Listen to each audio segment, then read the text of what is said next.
বলছি প্রস্রাব দিয়ে রক্ত ঝরার গল্প। দেশের বন্ধুর নয়, উনি এসছেন বিদেশ থেকে। তিনি আমাদেরকে শুনতেন দক্ষিণ কোরিয়ায় বসে। দক্ষিণ কোরিয়ার মতো একটা উন্নত দেশে বসে এই যুবক 34 বছর বয়সের যুবক আমাদের ভিডিও শুনতেন। শুনে নানান রকম স্বাস্থ্য পরামর্শ নিয়ে চলবার চেষ্টা করতেন। তো সেখানে বসেই তার দেখা গেল প্রস্রাব দিয়ে রক্ত যাচ্ছে।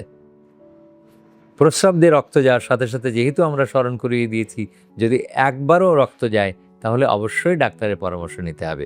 উনি গেলেন ডাক্তারের কাছে দক্ষিণ কোরিয়ায়, উন্নত দেশ, আমাদের মতন গরিব তো না, কেমন? তো সেই দেশের ডাক্তার তাকে আমাদের মতনই আচরণ করলো যে যান একটা অ্যান্টিবায়োটিক, যুবক মানুষ, আপনার কিছু হয়নি।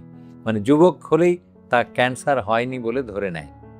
কারণ আমরা সাধারণত ক্যান্সার হয়েছে বলে মনে করি একটু বয়স্ক লোকদের, অন্তত 40-এর আগে ক্যান্সার হবে না বলেই আমরা ধরে নিই।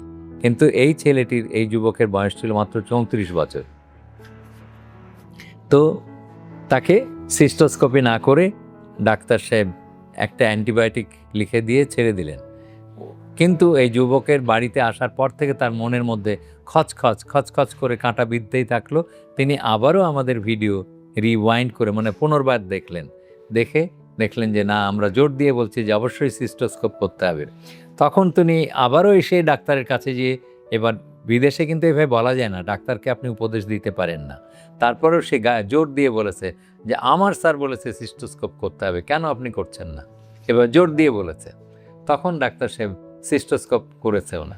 সিস্টোস্কোপের ছবিও উনি নিয়ে এসছে এবং সুন্দর ছবি। আমাদের ছবি অনেক সময় অনেক রকম হয়, কিন্তু দক্ষিণ কোরিয়ার ছবিটা দেখলাম, খুবই সুন্দর ভিডিও এবং দেখা যাচ্ছে পেশাবের থলির মধ্যে ক্যান্সার ফুলকপির মতন হাওয়ায় দুলছে, হাওয়ায় মানে পানির স্রোতে দুলতেছে। তো খুব সুন্দর ভিডিও, সেটাতে দেখা যাচ্ছে টিউমার, তারাই অপারেশন করেছে। অপারেশনটা কিন্তু দক্ষিণ কোরিয়াতেই হয়েছে। অপারেশনের পরে 3 মাস পরে, যেহেতু আমরা বলি যে 3 মাস পর ফলো আপ করতে হবে, আবার চেক করতে হবে আবার হলো কি না, কারণ এই ক্যান্সার একবার হলে আবার হতে পারে, কিডনির পাথর একবার হলে আবার যেমন হতে পারে, পেশাবের থলির ক্যান্সার একবার হলে আবার হতে পারে। কাজে এবার উনি ছুটি ছাঁটা নিয়ে এসছেন আমাদের কাছে, এসে বল স্যার আপনার পরামর্শ মতো অপারেশন হয়ে গেছে, অপারেশন দক্ষিণ কোরিয়াতেই হয়েছে, কিন্তু আমি এসছি খালি আপনাকে ধন্যবাদ দেওয়ার জন্যে এবং চেক আপ করানোর জন্য। আমরাও আবার সিস্টোস্কোপ করলাম, সিস্টোস্কোপি করে বললাম যে না, এখনও কোনো ভয় নেই।